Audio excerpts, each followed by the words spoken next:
Welcome to Big Blend Radio with your hosts, Lisa and Nancy, editors of BigBlendMagazine.com.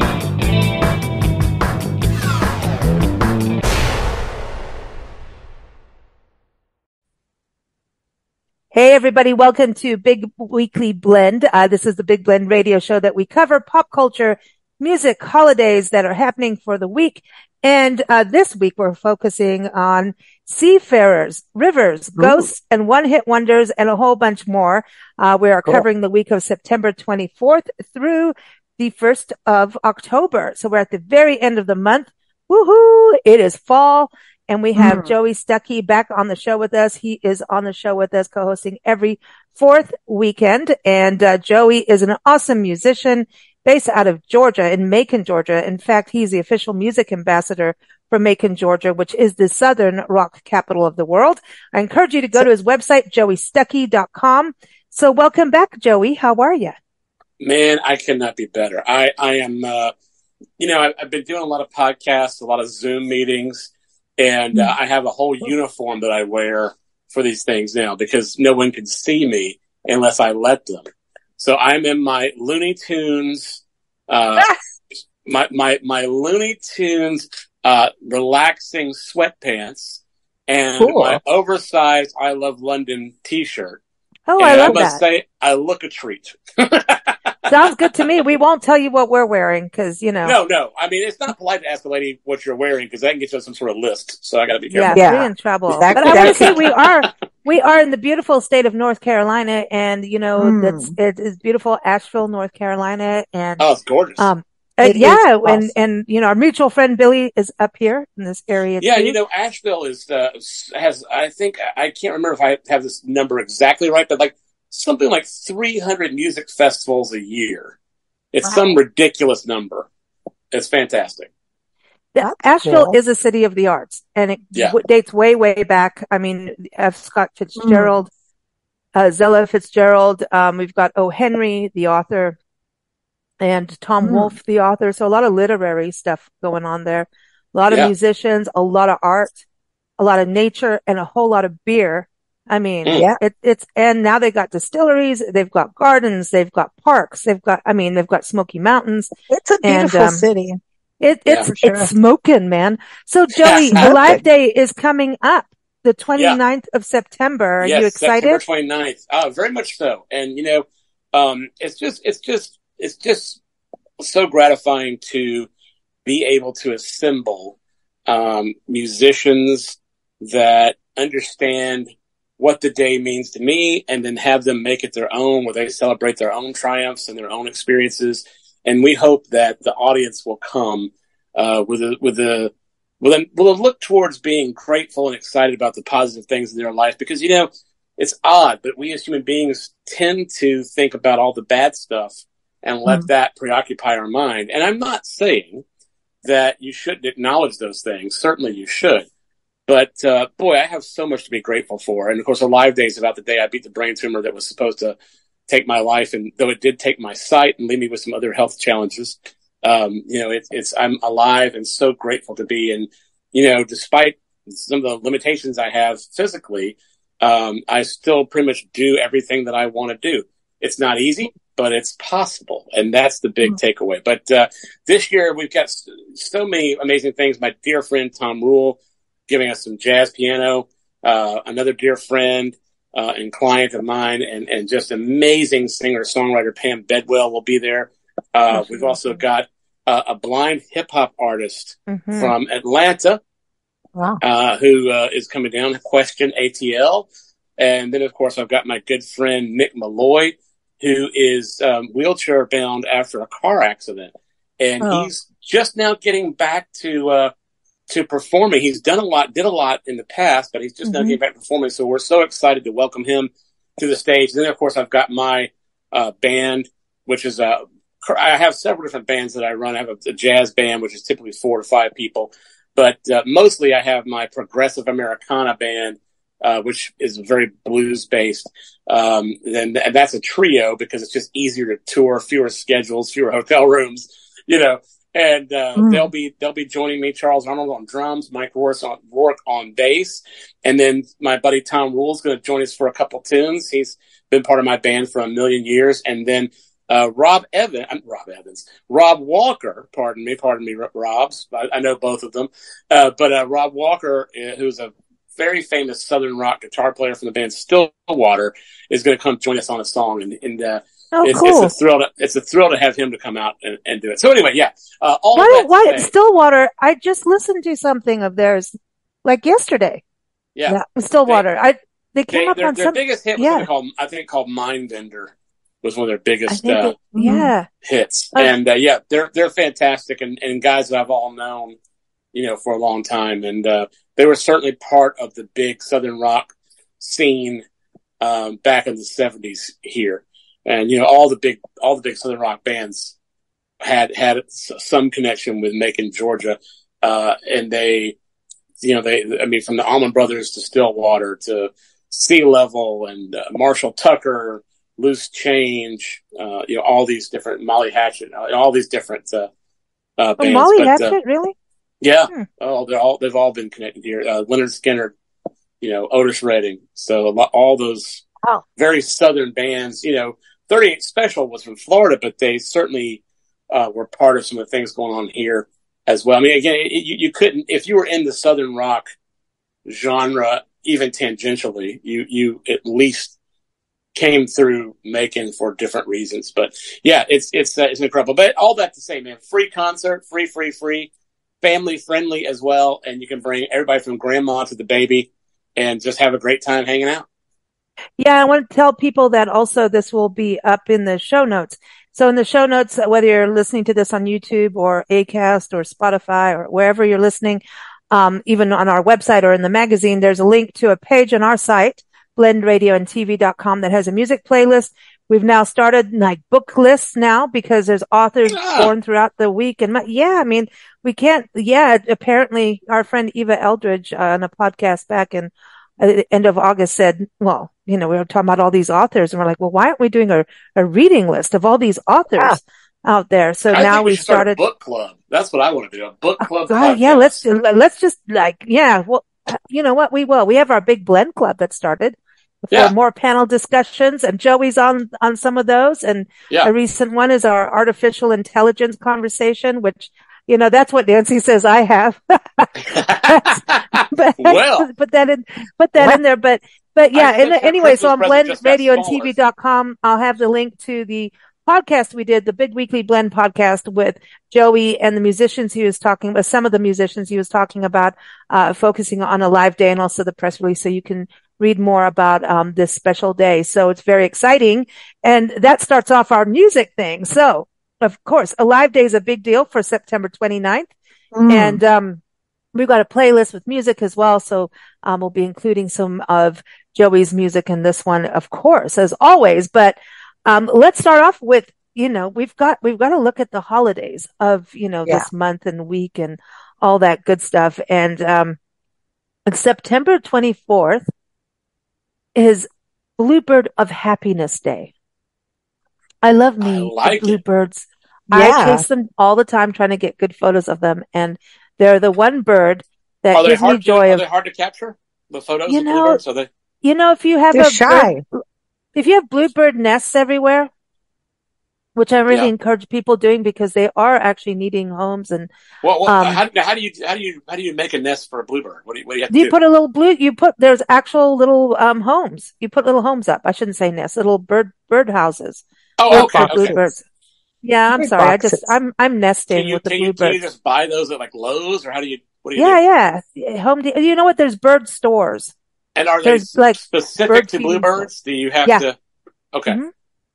Yep. There's actual specific bluebird nests. As a blind person, I just want to confirm that the bluebirds are actually blue. They are, with a little red chest.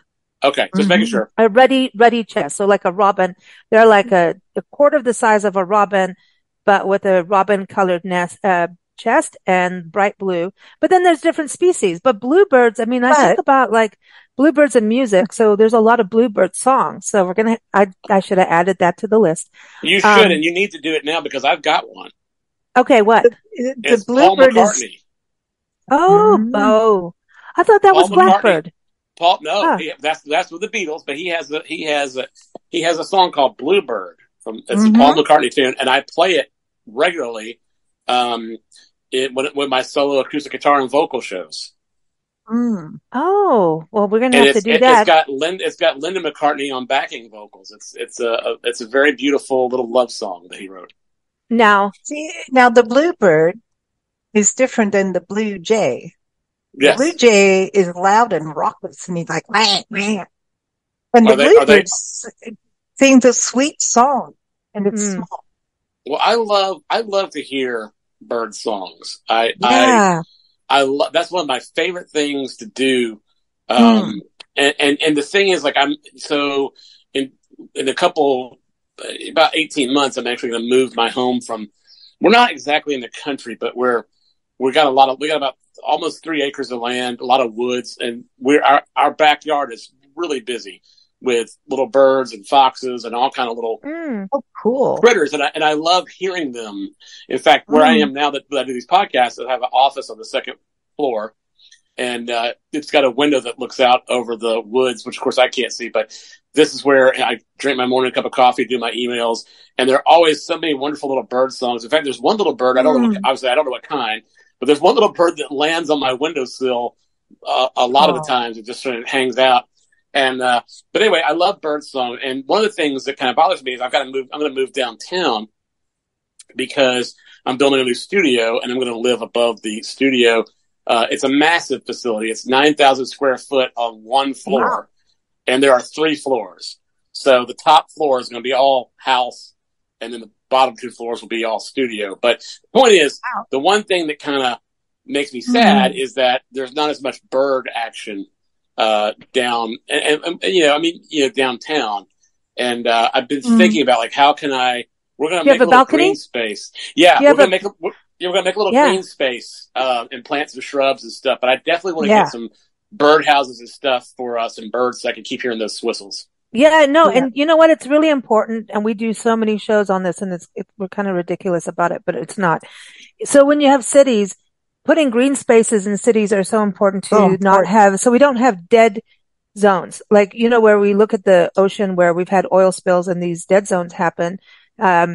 And it's like, harmful algal blooms happen. And so there's nothing living. And so we don't want these dead zones. It's not good for migration, bird migration, butterflies, insects, and it's not healthy for us. Anyone. And it actually, the heat index goes up. So trees are really important, but these green spaces, and even if you just have a patio or a balcony, I mean, when we were on tour our tour started in 2012 where we started doing all the parks. 2013, we hit the road full time, and then we took a year in between, 2 years. We had to go back and redo all of our work and websites, which we have to do again, huh? No, but we're on, it's a little different. And we had we got a quick apartment, and we knew that if we lived in an apartment, we're going to get the heck out because we're not good at it.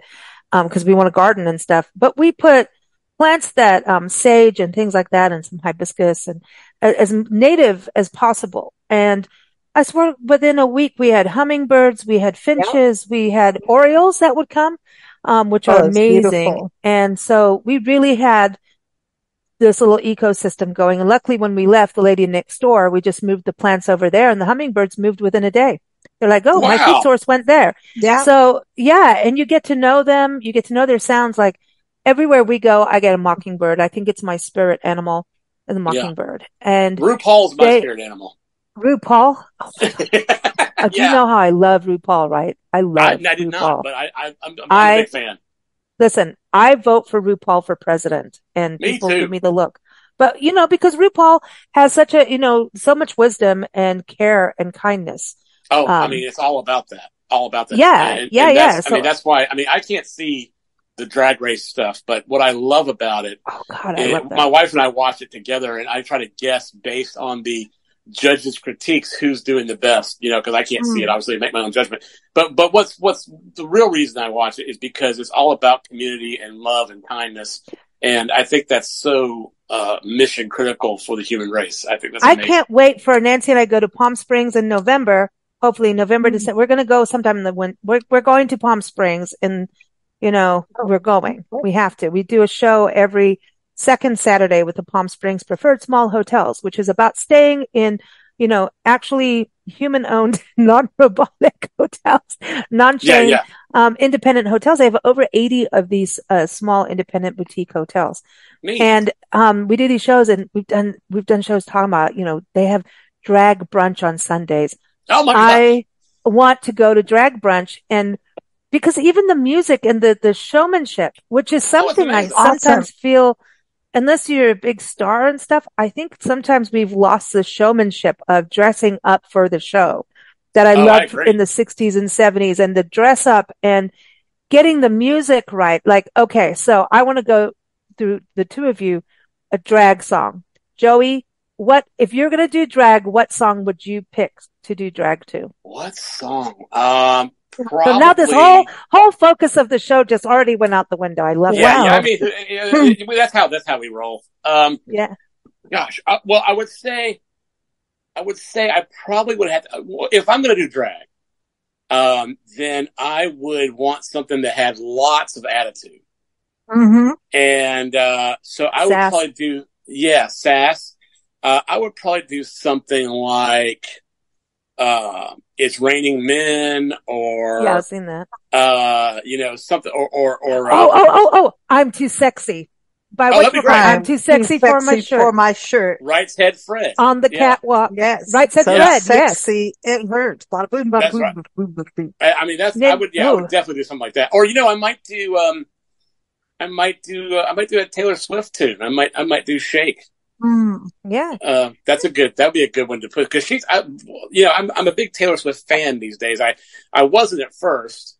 Her country stuff when she was younger, I was like, boo. I didn't think her vocals were that great, but then she really matured, and I left. I sort of didn't have her on my radar, but then she started doing some things in the music business that I found laudable and intelligent. And I thought, wow, this girl's got it going on. Let me reinvestigate her music. Yeah. And so I was like, let me reinvestigate her music. Like, oh my God, she's amazing. And so I'm a huge fan. But anyway, I think those are all good. Nancy, I think Nancy's is Born to Be Wild. Yeah. Like, I could just see you that way, because I don't see her doing any kind of real disco-y songs, but I see Nancy doing Born to Be Wild. Or how about Justified by Love by Madonna? Like a striptease. She's not a Madonna person. Well, now if you did that, Nancy, I think of bustiers. She doesn't like Madonna. The Madonna thing's not a dislike. Nancy, you're missing out. Some parts of Madonna she likes, not body parts.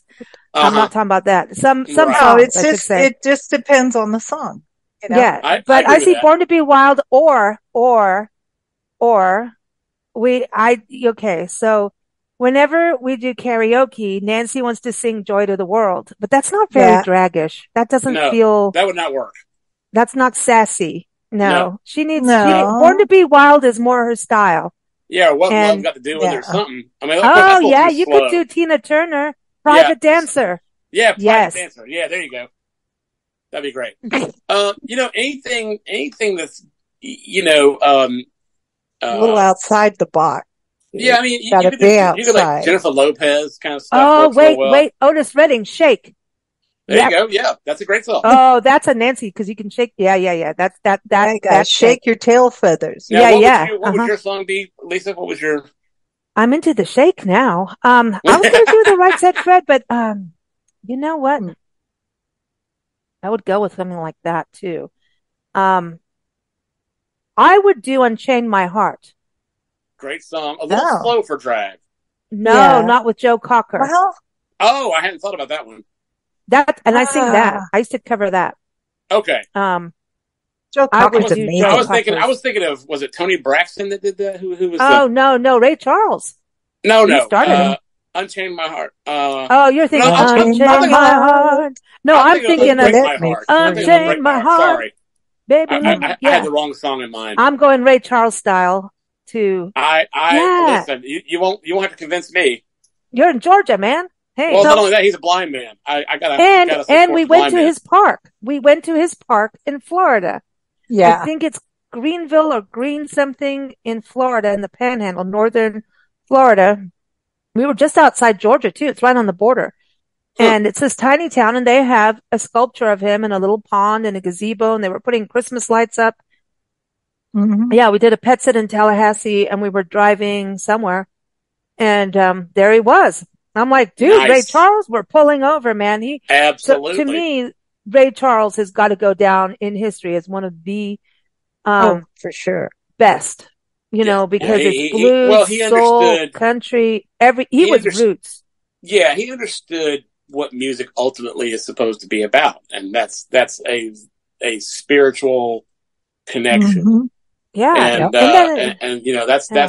that's one of the things I'm actually talking about here in Georgia at an AES conference, and then also when I'm in Milan at the Eisner conference, is getting back to making music that means something and not getting too caught up on the mathematics of it, because the technical side of music is certainly important. I spent my whole life working on that stuff as a producer, recording engineer. But there are a lot of songs that, from a technical standpoint, are not well mixed or even well recorded that are powerful and are big hits. And I feel like we've gotten to where we rely on technology to do so much of the mathematical work for us that we're forgetting about the spirit. And we need to get back to consuming. There's a lot of meters and graphs and spectrums that you can look at with your eyes, but we need to get back to, and I'm jealous, by the way, that I can't do those things, but we need to get back to remembering that music is consumed by the ear and the heart and not the eyes and the mind. So anyway. You should be able to stretch a note or shorten it as you want, not 1, 2, 3, 4, 1, 2, 3, 1, 2, 3, 1, 2, 3. I don't like the algorithm. Mess with it.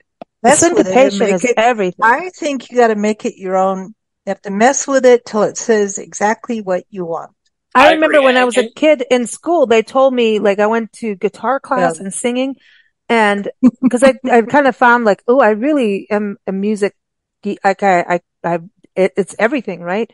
And I went and I was singing and I could sing, and they knew that, and they said I was syncopating and not overdoing it, but they're like, no, you shouldn't be stretching the notes. You need to stick to exactly how it. And I'm like, oh, this sucks.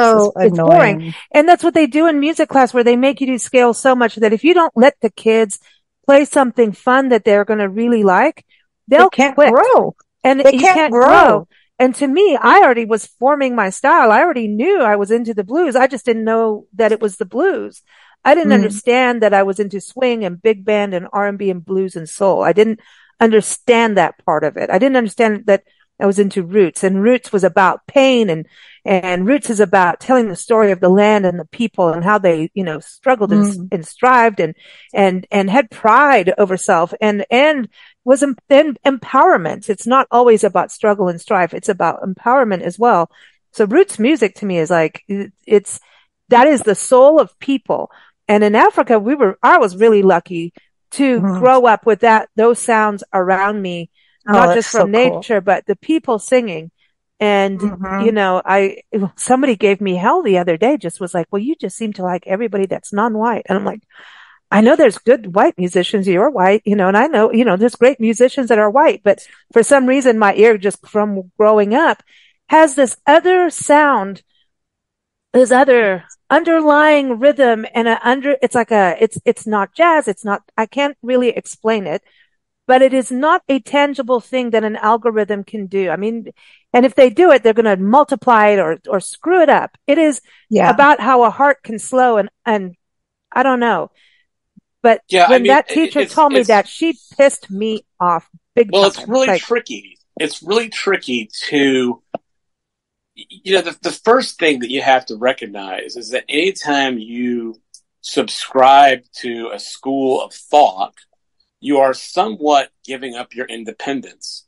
You are consenting to a common, or what I like to call a consensus reality.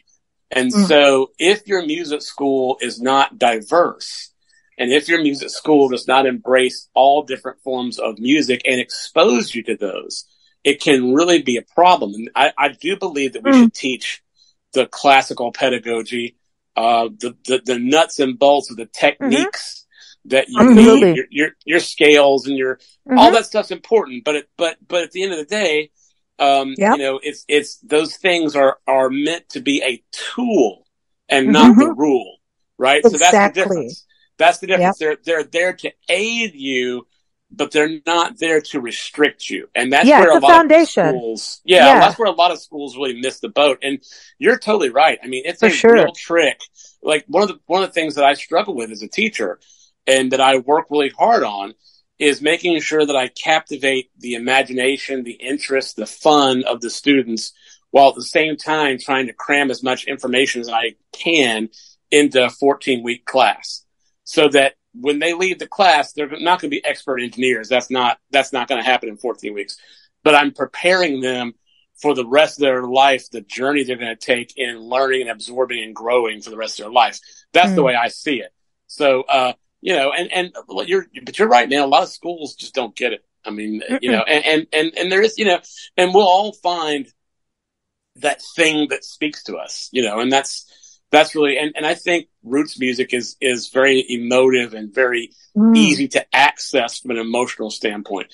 So I like that. And there's a lot of improvisation that happens in those genres, like what you're talking about, like blues and swing, and there's a lot of improvisation. And hip hop is roots. I mean, hip hop, we're looking at right now, it's 50 years, and then we're looking at all these, you know, genres within hip hop.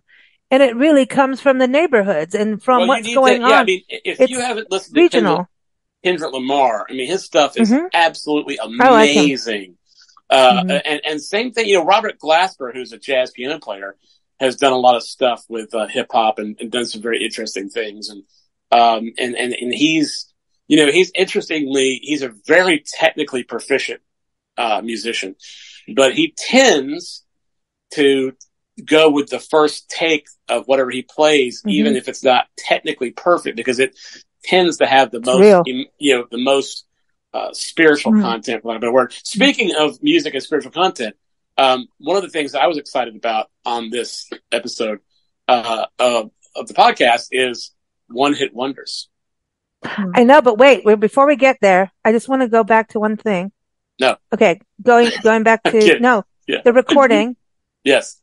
Do you feel, as you know, you're doing this whole new studio and everything?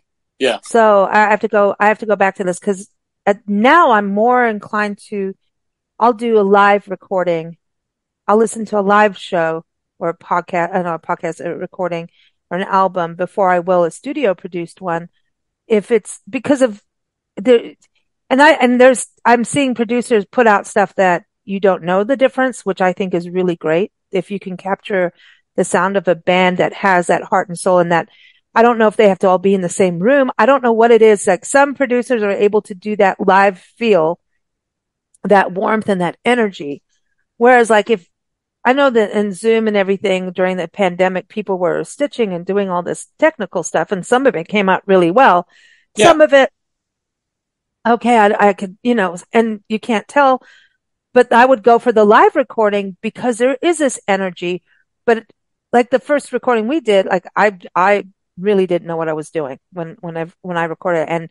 But the one thing that made me feel a little normal was that we were all in the same room, all together, just do it as a take. And we should have done a lot more takes. But for me to understand how a recording studio, but there's something about that and on how to trap that live feel in a bottle, you know what I mean? Yeah, so that it has that energy. Is that a challenge for you as running a studio to have that feel where it doesn't come off so ultra crisp and like technical sounding? I mean, that's a very complicated question, but I'll try to answer it quickly. No, it's okay. I listen, I could talk about it all day long. I don't want to bore everybody else out. But so essentially, you know, the rule number one for me is not to try and make something into something it is not. So if you've got a band that, you know, is not technically perfect, I don't try to produce them like a pop band. You know, I don't try to make them into some technically perfect thing. So I figure out when I'm working with an artist or a band, I figure out who they are, what's unique about them, what they offer the listener. And I try to accentuate those things and bring them forward in the best way that we can. And one of the real rookie mistakes is to focus on minutia. Like the other day, somebody said, hey, you can hear me clicking my hi-hat to keep time in this one little section where the rest of the band isn't playing. Let's take that out. Doesn't sound professional. I was like, no, let's leave it in. It's fine. It is what it is. And I said, the fact of the matter is, on a drum kit, oftentimes I'll have, 14 microphones. And, I said, so I would have to try and get rid of that. You hit a cymbal crash at the end of the phrase. And so what would have to happen is if I mute that, it's gonna, if I just mute the hi-hat track, you'll still hear it in the overhead mics. And then, so it's like, can I make it work for you? I can. All the hoops I'd have to jump through to make it work for you isn't worth it. Plus, that's not how you played it. And, it doesn't take away, it sounds like, hey, we're a band and we're jamming live. And so, my entire record in the Shadow of the Sun from 2019 was a live in studio album recorded in 3 hours, at Sun Studios, Memphis. And, I normally record everything to a metronome or a click track. And the reason I do that is because it makes editing easier later on down. If you need to fix something, it makes life easier. And so, it's just, you can fly in different stuff and you can really get down the nitty gritty. So, I mean, I never do, or at least I try never to do more than the record requires. Because that's the same for you as an artist, Nancy, as a painter. Yeah. You can't, number one, if it's going wonky, you might as well celebrate the wonkiness, right? Absolutely. Right. And that's where it gets fun. The more you tweak it, the more you perfect like the mistake, then it's like, oh crap, now all the stuff around the mistake needs to be changed. I mean, you literally can go down a rabbit hole where you're like, man, I can start over. Yeah, exactly. It's like that in photography and editing photos too, man. Yeah. Yeah, like I worked in, scratchboard, which is, white chalk compressed on a board with black ink, several coats of black ink sprayed over it. Then you get this little blade and you scratch the black out. So the painting or drawing, whatever you want to call it, is white lines on black background. Okay. And there are no mistakes that you can really cover up, because once you've cut it, you cut it. Yeah. So you had to learn to think in advance. What is this going to look like? You had to actually imagine the finished painting or live with whatever you did and go for broke and just like, oh, look, happy accident. That's what I used to call it. Oopsie, happy accident. Just changed my mind. We're going to do this. There's no such thing as a perfect mix. It's nonsense. Because, I mean, I can't see, so I'm talking about photography here. But my understanding is that in photography, you can choose to have the background perfectly in focus or the foreground perfectly in focus, but you can't have both. Yeah. And it's the same way in music. You've got to pick what things deserve the detail and the focus and what things are superfluous, or maybe that's a bad word, what things are peripheral as opposed to... Yeah, because something has to go in the background, because if everything's up front, it's a big mess. It's too much. Exactly. Your mind can't do it. I want RuPaul in the front. Well, what is with you? This gets to the heart, though, of some of the AI conversations we've been having, because the fact of the matter is that what you are going to lose when you try to perfect something mathematically, the human brain is not capable of perceiving this mathematical perfection. And we have a limitation in our ears and our eyes and our minds. And so we don't need to seek that mathematical perfection. What we need to seek are those things that speak to us as living beings. And so that's really where it needs to, that's where the technology should stop and the heart and the ear should take over, at least in music. It's the same in any art form, I think. Yeah. That's why it's a blend. Okay. Yeah. It's a big blend. It is a big blend. You need to color outside the lines to have some fun. Absolutely. You can't just stay in these little boxes like coloring books. Yes, they outline the thing you're supposed to color in as a child. Yeah, as an adult. Yeah. As a blind person, I could never do that. But and see, the thing is, the best pictures are not done in coloring books. Yeah, of course not. Yeah. It's when you give a person here's some colored pencils, here's some crayons, here's some paints, whatever it is. Finger paints are awesome, man. Finger paints in a wall. That's more fun than a barrel of monkeys. I think, I have 2 points there. I want to know how many barrels of monkeys you have experienced. But secondly, I think for me as a blind person, if I was going to do art, I would probably want to do like sculpting. That would probably be the only thing that I could contribute to, because colors and sewing and none of that. But I think I could take a piece of clay and at least make something interesting, if not recognizable. You should, I think you should try that, because I want Nancy to create a custom piece of art for the new studio that we can put on the wall. Okay. So I'm gonna figure out like what I have to do to make that happen. I suspect it'll be mostly blackmail, but anyway. Oh, well, she's got a blackmail painting in storage of a Messiah warrior, but he's more red than black. How about that? Whatever. I know that you didn't mean it that way, but I just had to go there. No, I appreciate you. Theoretically, it would be music related, but whatever. Yeah. No, and that's the thing. Nancy's got a whole thing. I could already see it. She has a thing about painting musicians or capturing them, because it's like, because she goes from wildlife to musician. There's like no real difference. They are the same thing. Absolutely, they are. I'm a proud lion. That's what I am. That's in my mind. Well, see, then see, and you know how lions stalk? I don't. Like, okay, well, they walk really stiff. Yeah. And they gaze forward at what they think they're going to take down.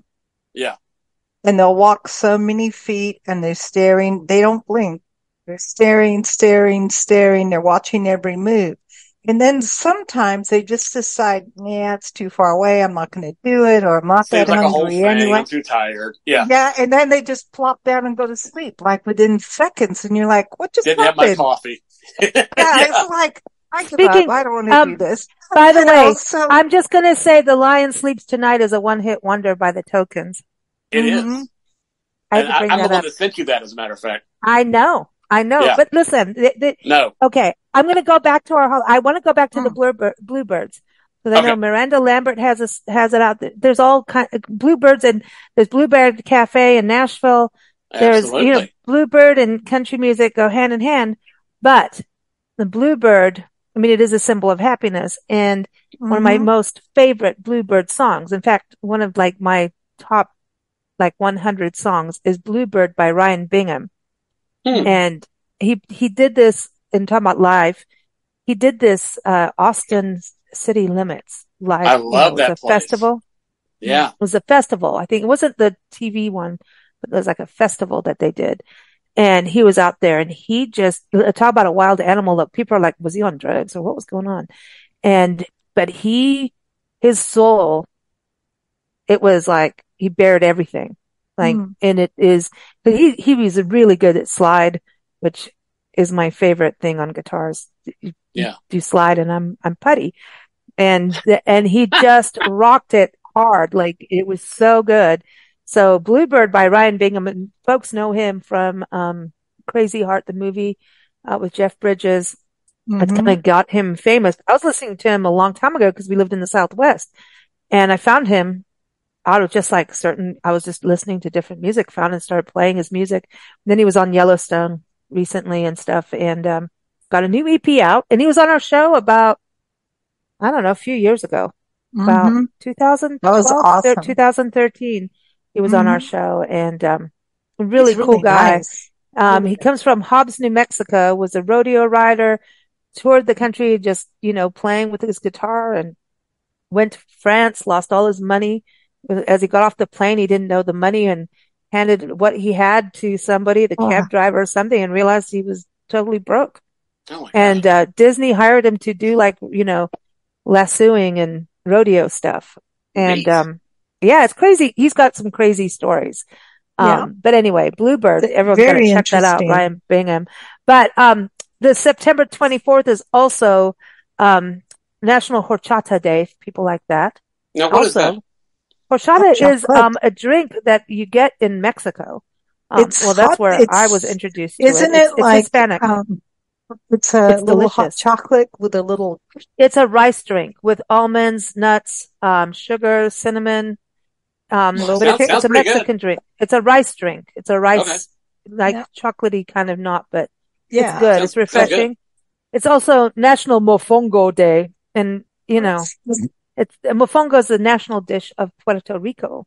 Oh, It's got pork, garlic, olive oil, and broth, and plantain. Everybody needs a little plantain. who doesn't want Um, the plantain? But listen, this is a big deal. The 24th is also World Bollywood Day. Oh, Listen, Hollywood. Bollywood is like that's a whole universe of music and Oh my dance gosh, and yeah. performance and yeah. color and vibrancy and It's a very visual experience. But I've always wanted to go to Bali, and because of the culture and the music and the vibe of it, and I haven't made it there yet, but hopefully I will one day. But I'm talking Bollywood like Indian music, not Oh, Bollywood. I know. Okay, But you just want to go to Bali. it makes me think of Bali. But yes, Like- Bollywood is like, it's a whole genre.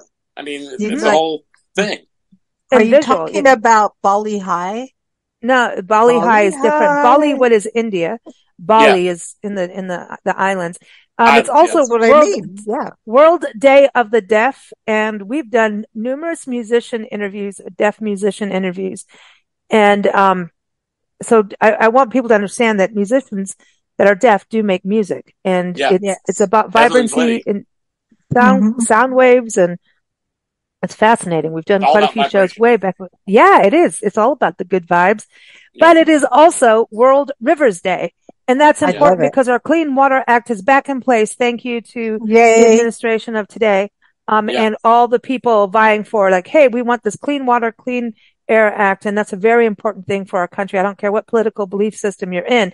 I do believe we all need clean air and clean water. So do our plants and our wildlife, our kids, the generations I mean, ahead it's of just us. common sense. I know. And a river is everything. Why would anybody vote against it other than you took shares out in a company and you're trying to make Don't money start and me. you don't Don't care start. about, Yeah. We're not going to go Dakota Access Pipeline. We won't go there. Well, we did shows on that. I grew up on a magnificent river, Cool. the St. John's River. Oh yeah, beautiful. It's a wonderful river, and I also have to say, hats off to Chicago because they have done an amazing job in the past 6-7 years of really cleaning up their river and making their riverfront beautiful again. And Chicago's done some really wonderful things, and they've also done a lot of stuff with green spaces on top of buildings. And I mean, they've really worked hard to make it beautiful and clean again. And I think it's amazing. Awesome. So yeah. Good I want to for give a them. shout out to Creedence Clearwater Revival, Green River. And there's "Take Me to the River" song, and and then remember when the Talking Heads covered "Take Me to the River"? I do remember that. They're so bass heavy, it's cool, and the fact that they have a female bass. Version. Yeah, it's like do do do. And "Proud Mary," Nancy. So there's another song for Nancy to shake her tail feathers too. Yeah. But Nancy always tried to get me to sing "Cry Me a River." Yeah. And that is a good theatrical. That's a good song. It's a good theatrical song. It is. It's a showcase for a really good voice. Yeah, totally. What about Neil Young? "Down by the river, I shot my baby." Sorry. There's Moon River, Whiskey River, Apparently Radio Ethiopia did a song called Pissin' in a River. That is not what we're talking about doing. On. We don't want that. Probably the antithesis of what you're saying. Yeah. There's River Deep, Mountain High. That's a good one. Yeah. But what about, didn't Joni Mitchell do one? Yeah. She did a river song. What's the song, I Was Born on the River? That's Change Is Gonna Come, Sam Cooke. Yeah. That's a good song. Yeah. So yeah, the river thing is a big deal for music, but really, if you're near a river, do whatever you can. Like the Gila River, they do a festival every September, and it's not happening this year, but will happen next year. Gila River is in New Mexico. Colorado River is always on an ongoing battle to have enough water. But that is like the Nile of the West. And, we've been to the headwater and the tail. And as it goes into Mexico, the headwater in Rocky Mountain National Park. And it's this teeny little waterway, just teeny. Mm-hmm. And then you go then people end up whitewater rafting down it through Arizona. Mm-hmm. And then at the end, they did restore a lot of it in Yuma, Arizona, where we spent a lot of time.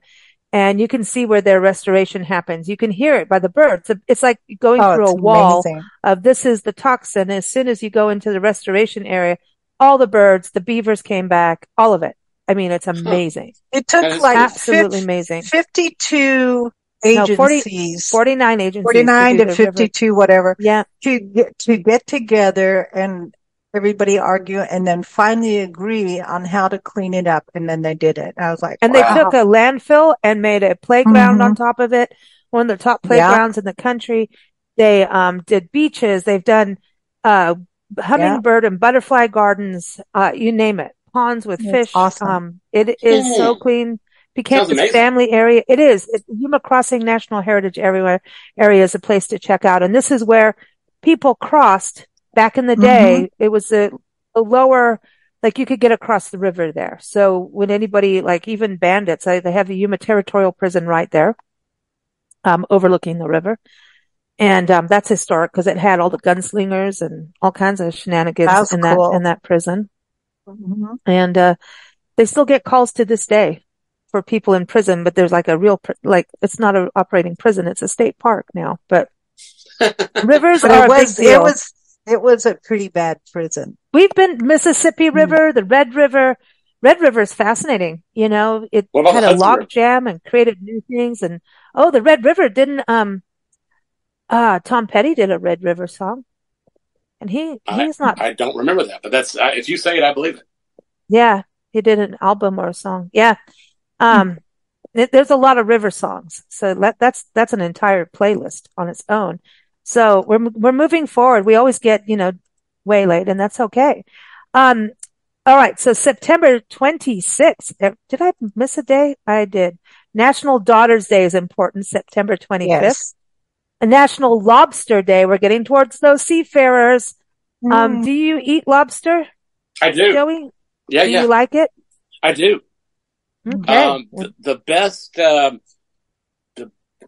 there's a place called the Capitol Grill. I don't know how many, cities, states, have them, but we've got 2 or 3 in Atlanta, and they have the best lobster bisque ever. It's fantastic. In Colorado, in a town called Breckenridge, there's an amazing restaurant called Steak and Lobster, and I'll give you 2 guesses as to what they serve. But the lobster is pretty amazing.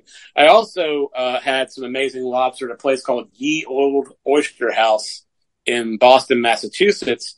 And it was good lobster, but they had a huge lobster in the tank. He was like a 10-pound.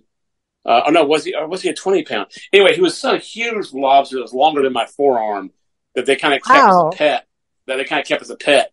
And that they kept in the lobster tank that was gone. So I got a picture with him.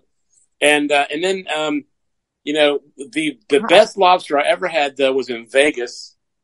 And it was the craziest thing I ever heard of. It was lobster corn dogs. Oh, my gosh. And my wife and I are like, that sounds ridiculous, but we're going to try them. And they were so good that we ordered a second order of them. The lobster was so sweet and tender. And then, of course, they had the corn dog batter on them. It was absolutely amazing. Wow. Well, I didn't know, but we've got article links on that page. I was saying everyone that's linked from the show notes, links to lobster stories, recipes. A lot of the lobster stories have to do with lobster Maine. Stories. Yeah. Yeah, lobster. Maine is known for lobster. Absolutely, they are. Well known for that. And then it is also, this is National Food Service Employee Day, and that's a big, important thing. Restaurant workers work really hard. So tip your waiters, servers. And be dishwashers. Be nice. Yeah. Be nice. Is it so hard? It's not.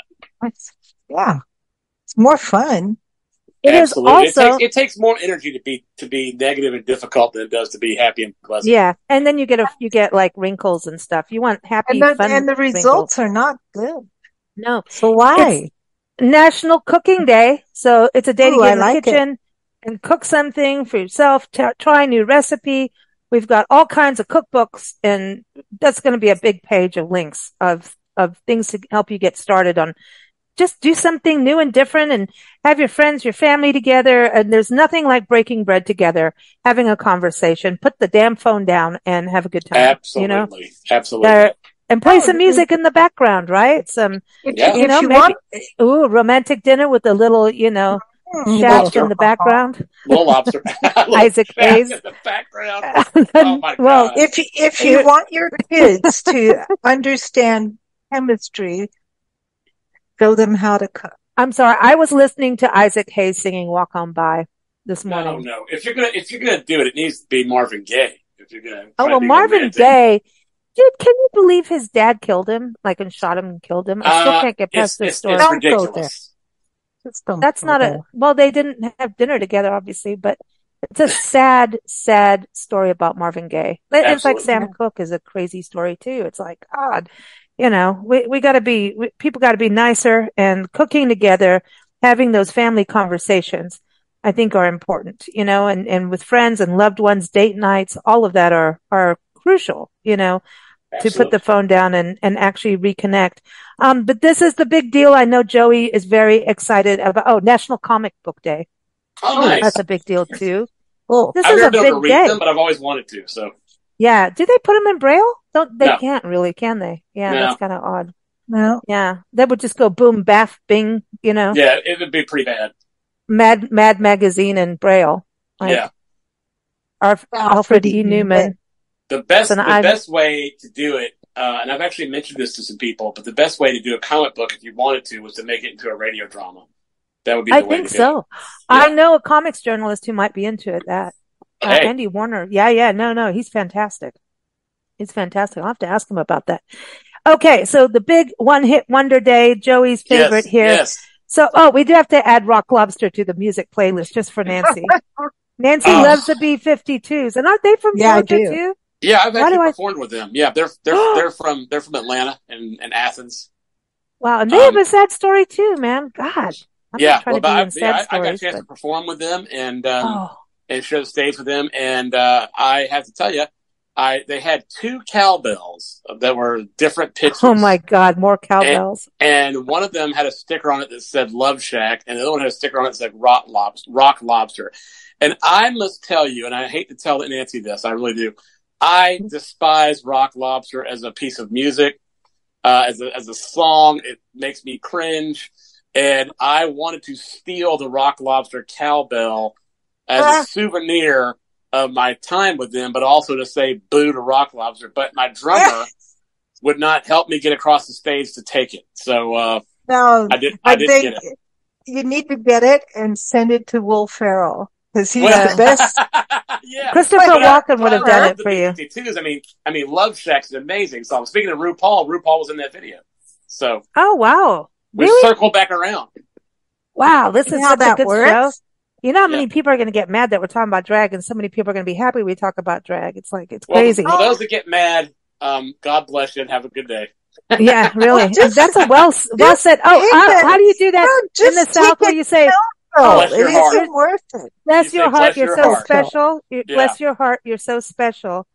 Yeah. Okay. Which basically means you can just shove off. Yeah. You can take the cowbell and, ring Stick it. Yeah. Okay. So, oh my gosh, I can't. this is an Stick a interesting watermelon up here. Well, okay, we don't need to go there. Yeah, we do. All right. Oh boy. Oh, we are. Okay. Listen, some of these songs I don't even remember, but some, oh God, the Chumbawamba. What is Chumbawamba? What's a Chumbawamba? Oh, So you know what's interesting about Chumbawamba? So first of all, that's a great song. But but what's interesting about Chumbawamba? They're actually in the Guinness Book of World Records as having the longest album title. They're currently the world record holder, or at least they were in 2020, the world record holder for the longest album title. So one of the things I dreamed of was the live album that I want to put out for the 2019 tour was going to be this huge name, so I could beat Chumbawamba, and I could take the Guinness Book of World Records from them for the longest album title, and the last line of the album title would be "Suck It, Chumbawamba." But I have the live album all ready to go. I just hadn't mixed it, so maybe one day I'll get around to it. Anyway, I love this. It has Breakfast at Tiffany's on the list. Yeah, great something. We Breakfast at Tiffany's. Remember, we were at a trivia contest with our friends in Asheville, and I kept doing Supertramp for Breakfast at Tiffany's. I don't know why. I don't know why I thought Supertramp was Breakfast at Tiffany's, but I was wrong, and we lost. But well, but Breakfast at Tiffany's, we did just have Breakfast at Tiffany's this summer at Tiffany's Bed and Breakfast in Hot Springs, Arkansas, and they know how to make killer breakfast. Oh my gosh, the best breakfast burrito. They make the best breakfast is my favorite meal, actually. Pumpkin and banana bread, the best brownies, the best muffins, the best everything. I have to give them a shout out, and it goes like this. Oi. Oi. Hey, we're getting ready for Seafarers. Yeah, Oi. Oi is how my troll grandfather would talk, from the troll from Guernsey. Everything was oi, Oi. So that's a language. Don't worry, be happy is on this list. Bobby McFerrin. Yeah, Bobby McFerrin. Yeah. But okay, cool. But Bobby McFerrin is incredible to me as a music person. He's well known, singing. But that's his only hit. That's really his only hit. I was going to say, whatever happened to him? I have his classical music. He does these amazing master classes every year, where he brings people in to just sing, and it's really cool. I've always wanted to go. I don't know how much it is, but I imagine it's not cheap. But yeah, I've always wanted to go just to hang with him. But he's an amazing vocalist. Yeah. We interviewed a guitarist that worked with him. Neat. And I'm going to say it was a while ago, so I can't keep up with it. But he was an amazing guitarist. I know that. But Bobby McFerrin, to me, I've got this album, I think it's called Paper Music off the top of my head. And it's classical music. And he's doing this kind of operatic thing, and it's all classical. So he is like a conductor. And he's a real artist and a real singer. He's amazing. His vocals, I mean, the do-do-do-do-do-do-do-do. I mean, it's amazing. And I listen to it. It calms me right the heck down. If I have to really focus on work, I know that Baroque music, if you have Baroque music in the background, it helps you focus to study. They teach that to kids if you're, cramming for exams and need to focus and your brain's going everywhere. To play Baroque music, it will help you center and focus in the background. Because we always have that little monkey mind. There's some good science behind that, yeah. Yeah, and that album does it for me. It's not necessarily Baroque. Listen, there's only so much of Baroque you can, I can't. It has the opposite effect. But like that music, I know it so well that it just is, I don't know. That album for me there's certain albums, that I can work through, like really power out and be very, very productive with that music there. And I love the music. It doesn't put me to sleep. It just keeps me right there. And Bob, oh my gosh, my favorite. Oh, I can't remember her name. Oh, come on. She's a blues guitarist. Come on. Oh, Luck of the Draw. Come on. All of those. Bonnie Raitt has an album, Fundamental Things. I can listen to that album 20 times in one day. And I will be I don't know if I hypnotized myself to be that way. It's like, this is the album to keep you centered. So, cause you can hypnotize yourself and program your brain to do things. And I think I've done that with certain albums. Like, this is your cue. As soon as you hear this, you're getting to work, and it works. It's really weird. Her album, Fundamental Things, Jubilation album from the band, same thing. Zone in. And like, I don't know, isn't that weird? Do you do that? Does anybody else? Yeah, it's like a cue for me to work. Nancy did hypnotism, so I don't do that per se, but I do like smooth jazz in the morning.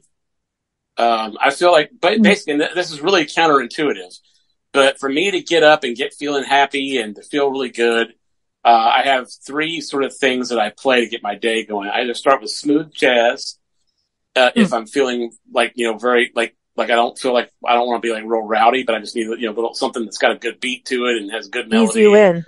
Yeah, and that I use that, or I'll do bebop if I want to occupy. Usually, I use bebop for when I'm hurting and not feeling well, because the complex melodies and rhythmic structures help occupy my mind and shift my focus away from feeling bad.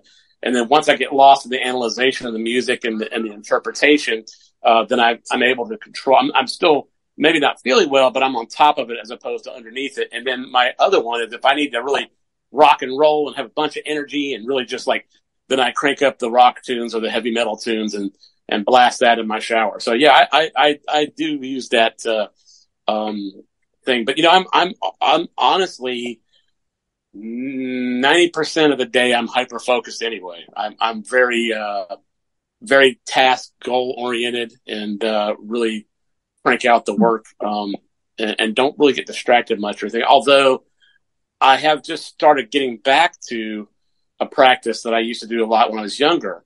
I've got my office set up here I bought an inexpensive, bass guitar, an inexpensive bass amp when I was up at Sweetwater, several months back. And, I've got it set up here very easy where the bass is just leaning against the amp. And it's just real easy to get to. So I'll pick it up and I'll play for 5 minutes and put it down and work for a couple hours and pick it up and play for 5 minutes. I'm getting ready to get my guitar set up in the same way. But the thing is, I believe in kinesthetics. And so, you really should practice 4 or 5 short practice periods that are uber focused several times a day rather than, 2 or 3 hours of practice in a row. Now there are times where you do need to have longer practice sessions, like if the band's rehearsing or something like that. But for the basic technical, I need to work on my scales. I need to work on my pull-offs. I need to work on my hammer-ons. I need to do those in short, focused practice periods. So anyway. Well, yeah, I think everyone's got their jive of what works for them. And you have to learn what works for you and work it. Like, the one thing we like about pet sitting across the country, shout out to trustedhousesitters.com. Really cool platform for pet owners and pet parents, I should say, and travelers and pet sitters. Dogs make you get up and go for a walk or play and get active. Cats too. Cats, my donkeys. Cat wakes me up every morning when it's time, right about 5 minutes before it's time for me to take my first medicine of the day. She starts meowing at me because it's also when I start making my coffee and I go to give her food. Oh, they want the foodsies. Yep. See, they know. Everybody has that routine. She's the loudest cat I've ever had in my family. I mean, you can't sleep through that. It's like, no. There's cats that will come. Koozie does that. The one cat we take care of in Lubbock, at 4 a.m, she'll start. Oh gosh. She's a Maine Coon, so they're really tough. I love it. I had a Maine Coon, and she was so funny. She would quack. She kind of made her nails. They do that. Yep. And then she'll come and she starts patting. She doesn't claw you. She just gently pats your face. That Maine Coon cat I had never extended her claws with me ever. And she would play with me. It was so gentle and would pat you on the face and pat you on the arm. Very, very kind. But whiny. They will talk, and we'll have a full conversation. Well, I used to say to her, her name was Lulu, and I named her after the old jazz standard Lulu's back in town. And I was walking through a pet adoption place, with the stray cats. And all my animals have been either adopted through the Humane Society or have just come to us as strays. And I was walking by because I wanted the cat. and I walked by this cage, and this little paw came out and went pat, pat, pat on my arm, like three pats. That was her thing. She'd always pat you 3 times. And I was like, oh, we just found our cat. And she was amazing and just so smart and so kind. But I could say to her, Lulu, it's bath time. And I'd go get in the shower, and she would jump in the sink and clean herself while I took a bath. And then when I was done, she'd jump down and go about her business. But I love cats. Yeah, they're cool. That's awesome. That's awesome. And I love birds, but I like birds outside where they belong. Anyway, I know I'm going to move on from, we have one hit wonders, and we've got a bunch in the music playlist, so check that out. You're welcome. You got a list there. World Tourism Day is happening, September 27th. And, Nancy and I are all behind that. And tourism does not need to be a negative word. It should be responsible tourism that goes with your community. And if your community does not have voice in the world of tourism, nothing's going to work. Community and the tourism people, whether it's a retail shop, a restaurant, a hotel, a bed and breakfast, Airbnb people too, you've got to have your buy-in from the community to make it work, to bring in the visitors. And you need to choose on what your visitors, if you keep the integrity of your community, you won't have a problem. So it's kind of keeping your history, look at what you have in the natural world and what you can do that really showcases what you have. And when you start preparing for tourism, it means that you're going to raise the standards of quality of life for your community. So I'm just saying tourism is a good thing. It brings money in and it provides jobs for young people as well. We need more of that. Kids can, work in a store or learn about money, all of that kind of stuff. Learn to have customer service beyond AI chat boxes. Have thriving downtowns, servers, going back to the restaurant world, housekeeping, people that are helping check people into bed and breakfast. All of that kind of thing really makes a town thrive. And if you don't think tourism benefits your community, where do you think tourism tax dollars go? When you go and pay for a hotel room, let me tell you, depending on where you go, you could be paying up to 1 to 3 different taxes. One will be for marketing to you, the tourist, the traveler, to let you know, hey, come here, we've got this. One goes back into the city, the community, the county, that really goes into beautification, which helps people. When your city has money, your schools get paid. When you have people coming to your town, you have people going to the gas station. You have people going to the grocery stores. Hikers do bring money into communities. I'm sick of hearing people tell us that hikers do not bring money into a community. That is a bunch of complete hogwash. Where's that pineapple? What were we talking about before?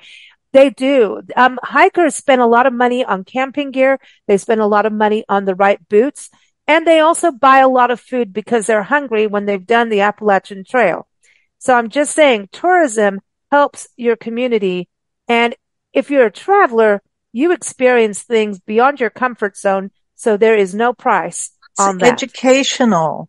You're promoting education when you promote tourism. I'm sorry to be on my soapbox, but I can't. My parents, I was a very sick child. But whenever I was healthy, they would take me on excursions all over the world, and from Disney World to Europe to whatever. And I learned as much, if not more, from that than I ever did from a formal education. So traveling is very, very important. And they say, it's an old cliche, traveling broadens the mind, but just because it's old doesn't mean it ain't true.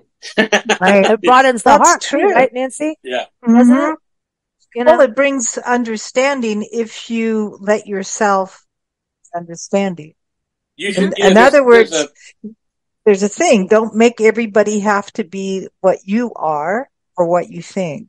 Yeah. When I was in the communication department, when I went to school, went to college the first time, I was in the communications department, and there's a very critical concept that I was exposed to, and that was, it doesn't matter what I mean, it only matters what you think I mean.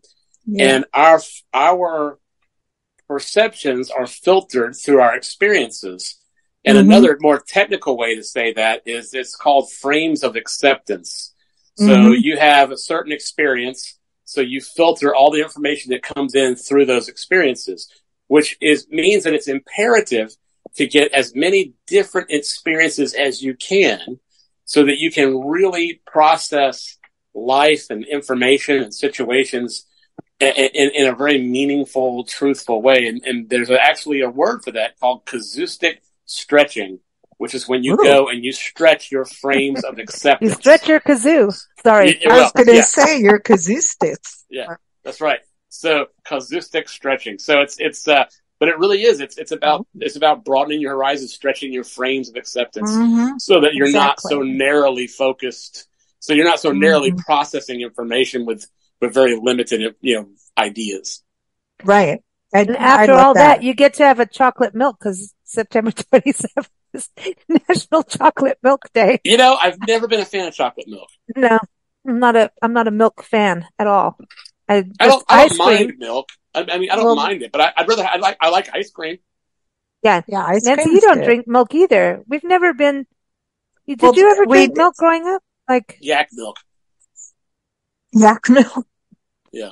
Go milk your yak. Yeah, I feel like Nancy's a yak milk drinker. No, she did goat milk. She milked goats for me. I milked goats because Lisa was for a long time and still has touches of being lactose intolerant. So cow's milk wasn't working. It affects the doctor said, get goat milk. Yeah. So I got goats and learned. Yeah, Nancy just goes, I'll just go get goats instead of goat milk. Yeah, I thought this is cool. I got to go get goats. And then, learning to milk them. In the States, you milk them from the side, but when I went to Africa, I saw they milked them from the back. I'm like, I've been doing it wrong. But then, from the back, it looks like you could get a good kick. I don't know. Yeah, I would think and so. And you could get a good whiff, But this is also very... But the milk that came from the goats was pretty good. And it was really good. Much better to bake with than cow's milk. Well, I've never had goat milk, but I have had goat cheese, and I love it. Oh, goat cheese is the best. I mean, I know we're in September now, in August. I think it's got more. I think it's just creamier and maybe it's got more fat. I don't know. Yeah, we got a good recipe. We got a good recipe from Ruth Milstein on our website she calls it happy herb, and it's not the herb you think. Hello. Goat cheese garlic bread, and she puts it with Romano cheese, goat cheese, and parsley on garlic bread, and it's a really easy recipe for folks to make. But that's what I think is really cool. And you sprinkle the goat cheese on top. Don't put the goat cheese in the oven; it'll get weird. But I put goat cheese on salad. Goat cheese. I love goat. And listen, September 27th. Some of us like to have those really crazy heavy breakfasts. And there's one, National Corned Beef Hash Day. Like you want the greasy spoon, this is the corned beef hash breakfast with the eggs. Yummy. It's like the one thing I love about the South is they have Waffle House. Look, the Waffle House is an institution. You got to have them smothered, covered, all of it, man. And you can get corned beef hash there. You can. And, oh man, I want to go to a Waffle House now. There's just nothing like it. Well, now you're making me hungry, so thanks for that. Yeah, but see, you know what I mean. Waffle House. Now I want a Reuben sandwich. On the road, you can pull over. Oh, a Reuben. Oh, you get coffee in the middle of the morning, 2 a.m. Their Waffle House. They shine their lights nice and yellow. Say, come on down to the Waffle House. We got them smothered, covered. We got it fried. We got it smothered. We got it all good. It's funny because one of my favorite memories is we were opening for Ted Nugent. Oh my God, you opened for Ted Nugent? Yeah, we opened for Ted Nugent back in the 90s, and we finished the gig. Funny. We played for about 10,000 people. We finished the gig, and we were hungry, and so we went to Waffle House, and we were still in our performance clothes. We were still dressed up for the show, and these drunk. It was late. I don't know. It was probably about 2 a.m. It's like Denny's in California. All the musicians and the drunks are in the same house. And then college students. And so So we were sitting there, and these drunk girls at the next table started throwing M&Ms at us. What the heck? For no reason at all. But I still vividly remember that. I also produced a band that they were called Tequila Mockingbird. Oh, and smart names. they wrote a song called "Waffle House of Love," which is the one of the latter one of the. I'm trying to remember the lyrics. It was hilarious, but one of the lyrics was something like, "She handed me her beer, took off her rebel flag brassiere." Oh my gosh. So, I'm going to have to find that on Spotify and YouTube because in August we did, there's a National Waffle Day in August and we did a waffle songs. I don't know if that song has on, it was recorded back in the 90s and it was a local release and I don't know that, so it may not be out there, but if you can find it, it's pretty funny. There's waffle songs. I couldn't believe it. And some of them are good. And I found these bands in different countries. I love doing the music playlists because it's like that thing where you're stretching your boundaries and going into musical waters you never knew existed. And speaking of water, September 28th, which is, we gotta wrap this up here because we all get chitty chatty on this show because it's exciting. World Maritime Day is a big deal because it honors the seafarers, from fishermen to those who fight for, the brave men and women who go out on submarines, and they're just, the rescuers, the Coast Guard, all of these seafarers that go out. When we were recently on the coast of California and Oregon and Washington, and they have statues honoring those who have lost their lives, whether it was in World War II. When we forget about World War II, and there's nuclear sites, all, things all up and down that coastline. I saw a piece of submarine that blew up in Crescent City, and they do an honor to those that were on the submarine. And you see, these fishermen that go out in these rocky waters, like we're talking about lobster in Maine. These people go out in rocky waters to get food. And, like I was saying, that served in the military and in wars, it is not easy. And when you see these monuments and all these names listed, and you look down at the water, and those shipwrecks have happened, and privateering, depending on where you were, especially on Georgia's coastline, has some crazy privateering and mutiny stories. You really realize, like, they are on ships, and there's sharks below. You know what I mean? Like, if you go overboard and there's stuff going on, someone's going to bite your leg. Like, that's not a cool thought to me. But the seafaring, we've got to think about those men and women that go out there, people that eat seafood from Alaska, like all of that. It's hard ass work. And so, I think this day is very important.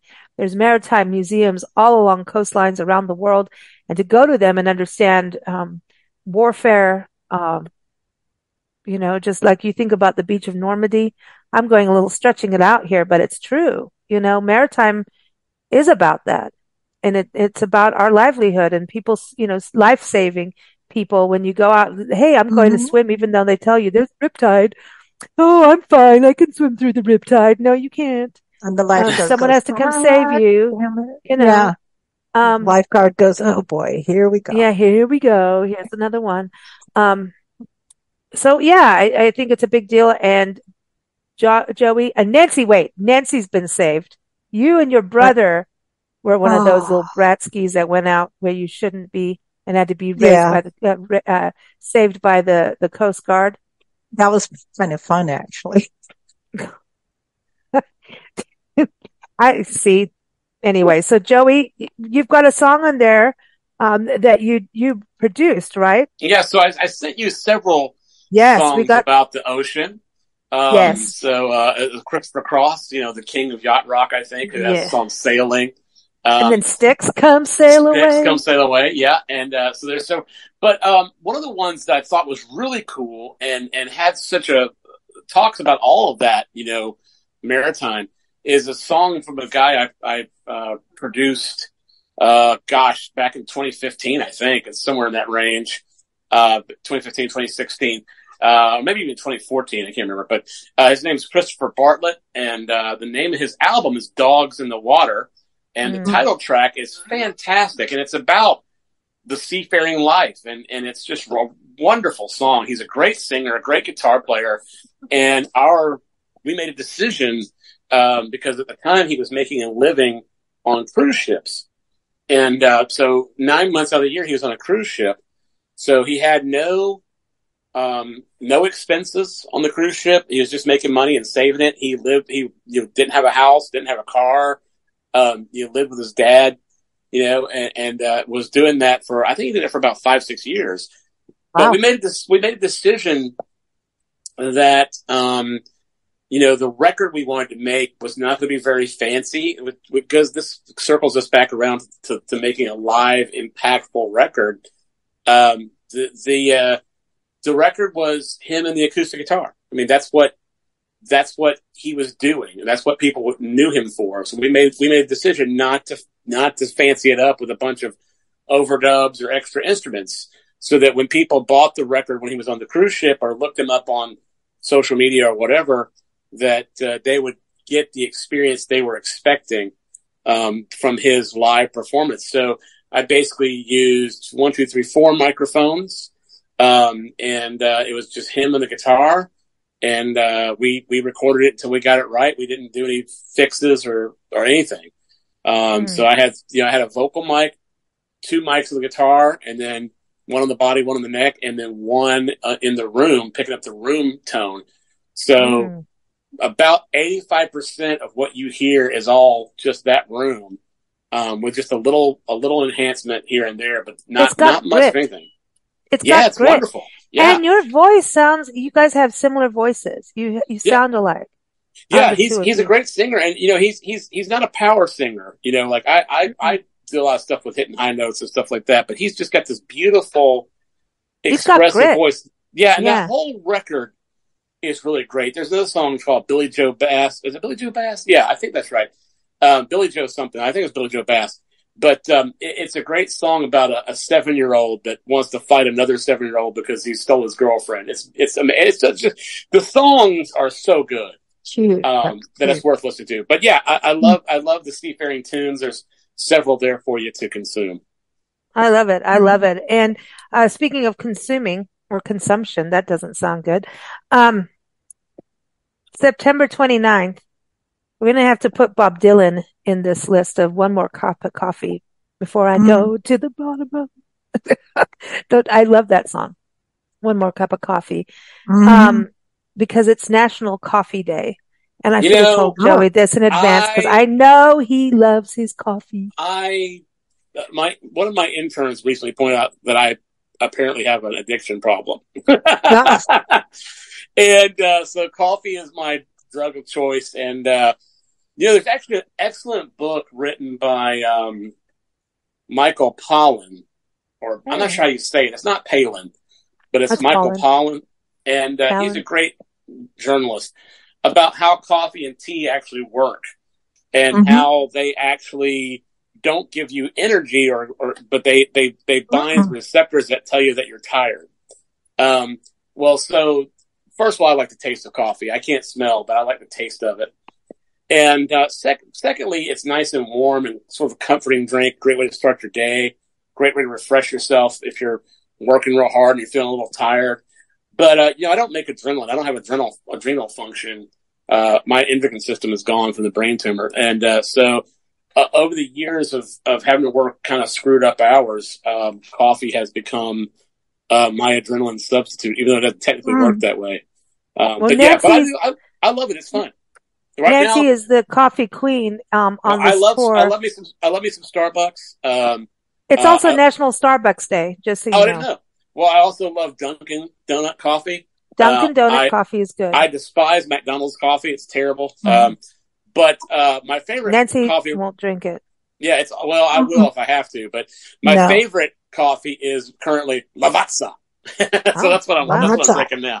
Well, it's pretty good. Nancy makes the best coffee for times that I have to shovel snow and it's really, really cold. Well, I have it. I'm using a Keurig, and I'm too lazy / kitchen ignorant to like grind my own beans and all that kind of stuff. So, but within those parameters, I'm a bit of a bouge, snobby coffee person. Nancy does the French roast press thing. Oh, the French press. And everywhere we go, like people, we've had conversations with pet sitters and everything, and they're like, well, what's your, so every place you go, the TV's different. I've got the TV down. It's the coffee makers that you look at and go, what? No, what is this French press? The French so we have press our own French press because when it's complicated, then I We're go not doing it. French. We're not doing it. Everybody's got this little thing for the espresso and all. No, that's training. And if you break it, I don't need to hand out $1,000 But I for have a cup of coffee that we the can make ourselves. timing right. She's got it perfect. And then, I've got the time. and since for the it's French fall, press. y'all, Nancy does spike the coffee at times. I do And spike that's what it. I'm saying. When you're out in the cold, because I have asthma, and here I am shoveling snow, and it's cold, cold Did you put rum in in the coffee? Wisconsin. Nah, And little she kick put here a and little there. bourbon and sometimes Bourbon? Bailey's or something like that, lighter. Where we Depends. were, at Tiffany's Bed and Breakfast, they had some, bourbon liqueur from Rocktown Distillery, Little Rock. We actually went and interviewed them a few years back, and he was the first distillery in the state of Arkansas to open after Prohibition. Think about it. Yeah. We're in the 2020s, right? Yeah. And so he had to fight the law, and he won. And He fought the law and he won. And then he went, well, now that I have the distillery, I'm going to serve craft cocktails. And he takes people on tours of the distillery. They're right downtown, and it's fabulous. And when we interviewed him, I think I was drinking vodka or gin. I forgot what I was drinking and couldn't bleh. I couldn't speak. I was like, Apparently, you're having that same problem now. yeah, I'm just, mimicking my, You're reliving that moment. I was a little buzzed, for a little Really? sip, but anyway, he went in and he had to start all over again with all the, legal stuff. And he went and got it. So now you can go in and have craft cocktails, and they do recipes. And, it's just when I see small businesses having to go through so much, and it's just, to me, we should, celebrate those. And coffee shops are fantastic. So I used to play music in coffee shops, and the cops would come, at certain times, because that was their, go in and get a cup of coffee, get back on the beat. I thought they were coming to get you. No, but they would sit and listen. That's how I would test out my original material, was going to coffee shops, because people would really listen. And remember couple of people, they were like, no, go. I went to do a cover because it was new people. I was like, do a cover. And they're like, no, play your originals, please. And I was like, oh, that's cool. And so coffee shops, people tend to sit, listen. Yeah, they're meeting with people, but sometimes those are better audiences to try new material out, depending on what kind of music you're doing. But as a singer-songwriter fumbling around, I really learned a lot from doing music and coffee. But Nancy does make a killer spiked happy coffee. For the last time she did it, she, coffee doesn't necessarily settle your nerves, but, I literally almost got zapped by lightning and came into the house. Well, I ran. I really almost got nailed inside a metal building, with lightning, horse trailer. You're not doing right. And I hauled ass like I didn't know I could run, and I could. And I got in, and I could not walk straight. I was so wonky from the electricity in the air. The electricity was so bad that the smoke detector went off. If her hair was standing on end, she looked like one of the little rascals. Phyllis Diller. Which one? Phyllis Diller. But yeah, so she comes out, she says, you need a good coffee, because it was still really early in the morning. I was feeding the donkey and stuff, and she comes in, that we were taking care of, and she comes in and she's like, here, you need this. And I was like, okay, I got some balance, not saying everyone should be doing this all the time. It's just once in a while, Nancy makes me calm down a little bit. Coffee. Yeah. That's what we call it, medical grade coffee. Yeah, it was good. But also, everyone, September 29th, for our friends of Jewish faith, it is the start of the Jewish holiday known as the Feast of Booths. It is Sukkot. We also have Ruth Milstein has been on the show. She's got great recipes and everything, celebrating Sukkot. And she is the author of Cooking with Love, Ventures into the New Israeli Cuisine. So her recipes are all on that page. It's also Confucius Day, and who doesn't love Confucius? It is International Happy Goose Day, so bend over. Sorry, I had to say that. And since it's coffee day, it is National Biscotti Day. And that's good. I like this, National Brave Day. I think bravery is underrated, and that's an important thing. And World Heart Day, and we got to give a shout out to Dr. Jackie Ubani's on our show a lot. She's a cardiologist, electrophysiologist, author of Women and Heart Disease, The Real Story. And she's on a mission to help women, because you can't tell when a woman's having a heart attack like you can a man when they do, Esther, I'm coming. What's his name? Elizabeth. Sanford and Son. Yeah, Elizabeth. Yeah. Oh, Elizabeth, I'm coming. Esther was Women. the aunt, so you were Yeah, close. Esther was the aunt. Oh, but she was Yeah. funny, man. She would Yeah. stomp her feet, You man. hear that, Connie? I'm coming to join you, Elizabeth. Yeah, Elizabeth. And I'm Lamont coming. was so cool. Lamont was always the Lamont. smooth, cool. Yeah. And he'd be like, come on, Pop. That's what I used to say when I was back in the 90s when I got a good take in the studio when I was working on my album. I was like, Lamont, bring me a paper towel, dummy. Anyway. You got it. That's exactly it, too, right? Yeah. Anyway. Okay, so lastly, we've got to bring up September 30th is International Podcast Day. Hello, here we are. We've been doing it for almost 17 years. Yeah. It's pretty. Yeah, we're young and vibrant. It's extra virgin olive oil day because every virgin needs some extra olive oil. Absolutely. And that did not come out well. I did not mean it that way. It just did not come out well. Yes, you did. Don't even. That's called a Freudian slip. Oh, is it? No, but it's not Freud. It's not Freud Day. Isn't it Rumi Day? Or did I pass Rumi up? It is Rumi Day. So there you go. It's also Save the Koala Day. We've got a great interview with a koala specialist in Australia for you in the show notes. And this is it's Pet Trick Day. So if you teach your pets tricks, this is the day Joey knows how to get his cat to talk. That's important. And it's National Puppy Mill Survivor Day. So many dogs in puppy mills. It's cruel. It's disgusting. And we've seen so many that are rescued, which thank you to all who rescue puppy mill dogs. Some who cannot walk normally because of the cages under their paws. Some who are born deformed because of interbreeding. Oh, gosh. We've seen a lot, and it's sad. But all those people who go and rescue dogs that are in need like that, thank you for doing it. And people who think you can do backyard breeding without doing it incredibly, you are in your own way a puppy mill, and it's not cool. So I better watch my mouth. So anyway, it's National Chewing Gum Day, and I apparently need that in my mouth right now. But this is the important thing. It is National Ghost Hunting Day, so we have ghost songs. Oh, ghost hunting. Ghost I thought hunting. You said goat hunting. I'm like, no. Ghost. Like, boo-ah. Do you have any haunted places in Macon, Georgia? I've never been into that kind of thing, so I don't know the answer to that question. Well, we'll see when we get there, Joey.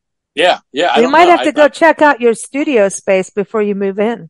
Yeah, exactly. We might have to go and suss it out. We lived in a haunted cabin.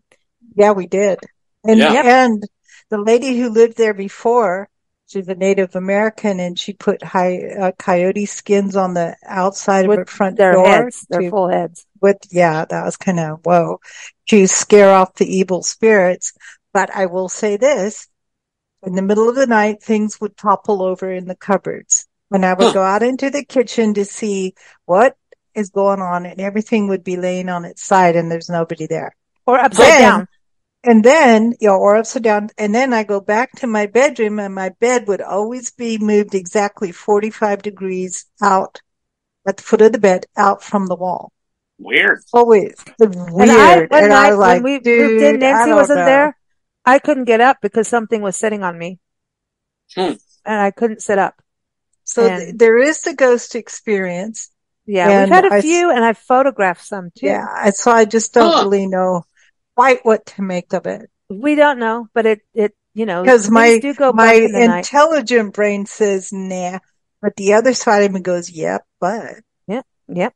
And no, I feel the exact same way. My rational side is like, I don't know, but there's a lot of things, a lot of sort of anecdotal evidence of it. So I have never heard. There's a lot of people that say they have recordings of ghosts talking and stuff like that. I've never heard one of those audio files that I felt were legit. As an audio professional. But that being said, I mean, I don't pretend to know everything. I keep an open mind. Well, there's apps that people use when they go to graveyards and stuff, and then I don't know. I'd have to look at those and see how they work and see if the science. It'd be interesting to take the sound file and really be able to read it. You know what I mean? Well, Lisa, remember that lady we went with to the graveyard? And she held her phone over a grave. And they went into a military site, and the one guy that was buried there swore at her. And I'm Yeah, like, well, he you're stepping starts on him. talking. He starts Stepping on him. talking from the grave, but then she's holding her phone over the grave. And so I'm And like, he oh, told come her where to on. go.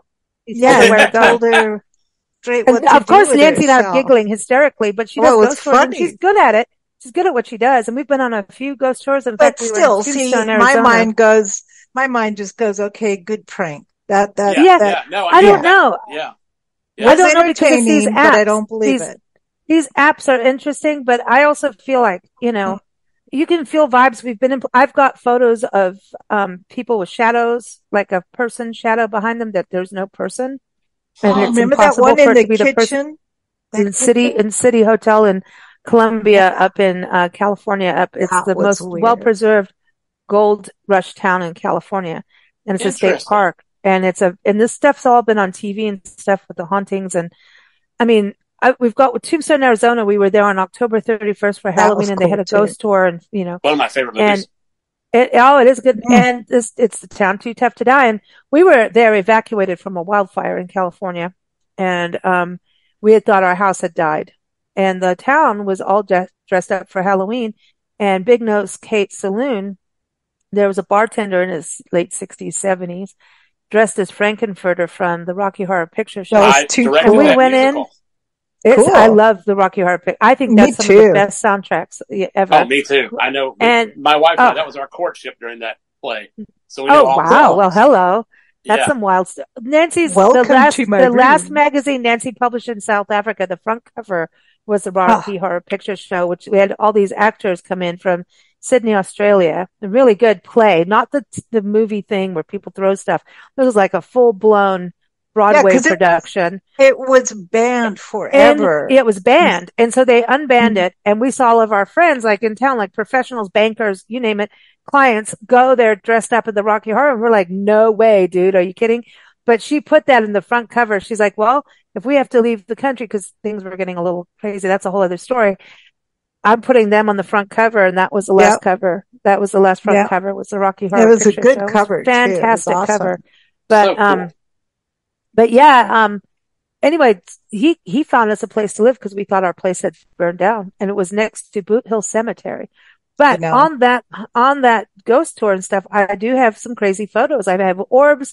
There's so many things that you could go, well, this was that and that. But, we do have some good ghost songs, Ghost Riders in the Sky. I know Joey said, hey, we gotta do that. We've got Mrs. Lackey. And you'll probably hear these all in our Halloween set as well. Mrs. Lackey is from the Loose Hinges, which is they're from East Tennessee, Nashville, Tennessee.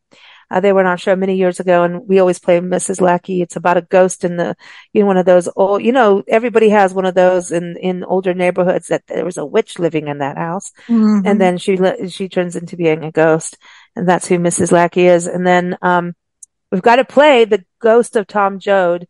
And, that's with Tom Morello and Bruce Springsteen. We played that for Joey before we started recording and, hope you guys enjoy that. Yeah, that's pretty epic. And, so that is it for today's broadcast. We want to thank all of our listeners. Thank you for joining us.